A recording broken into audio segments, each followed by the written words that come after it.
आज ना मस्त आमचा प्लॅन होता आणि त्यासाठी सगळी तयारी झाली होती. तर मी सगळे मसाले वगैरे काढून घेतले आणि एका ताटामध्ये त्याच्यानंतर ते सगळे भाजले.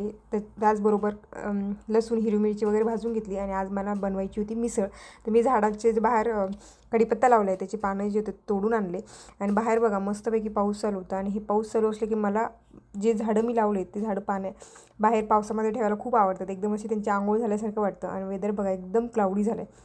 हे सगळे झाडं जे होते मी ते घरातले पण बाहेर नेऊन ठेवले, जेणेकरून थोडंसं पावसाचं पाणी लागलं की ते एकदम असे टवटवीत होता आणि मेन म्हणजे धुळणे वगैरे सगळे निघून जाते. इथं मी छान प्रकारे मिसळ बनवून घेतली आणि ही मिसळ बनवून आम्ही एका फ्रेंडच्या घरी जाणार होतो सगळेजण तिथे राहण्यासाठी. आणि सगळे कपडे वगैरे भरून घेतले, सगळ्या बॅगी वगैरे काय न्यायच्या होत्या ते काढून घेतलं. बॅडमिंटन घेतलं दुसऱ्या दिवशी सकाळी खेळण्यासाठी.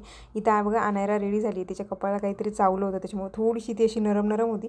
त्यानंतर आम्ही सगळेजण रेडी झालो. आज होता माझा बड्डे, तर बड्डे सेलिब्रेशन आणि तिच्या घरी रात्रीच राहणार पण होतो, जेणेकरून मुलांना पण एन्जॉय येईल आणि मुलांच्या सुट्ट्या चालू असल्यामुळे मुलं पण मज्जा करतील.